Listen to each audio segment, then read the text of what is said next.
Medan magnet ini berada tepatnya tidak jauh dari Komplek Villa Dempo Flower dan Komplek Villa Gunung Dempo di perkantoran Gunung Gare, Kota Pagar Alam.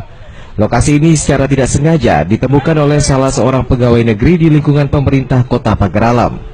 Informasi ini kemudian menghebohkan warga dan secara beramai-ramai datang ke lokasi dan langsung mencoba menggunakan kendaraan mereka. Terlihat warga yang melintas ikut mencoba kebenaran berita ini. Saat mobil dalam kondisi hidup dan dengan posisi gigi perseneling dan rem dalam kondisi netral, maka mobil akan berjalan sendiri menaiki tanjakan. Lokasi medan magnet ini berada di jalan 2 jalur menuju objek wisata Gunung Dempo. Medan magnet berada di kedua jalur jalan ini sehingga warga bisa mencoba di kedua jalur.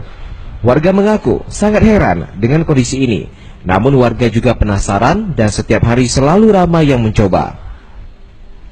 Saat ini di kawasan Kebun Teh Gunung Dempo, Kota Pagar Alam, saat pagi dan jam-jam pulang kerja, setiap hari selalu ramai warga yang mencoba fenomena ini.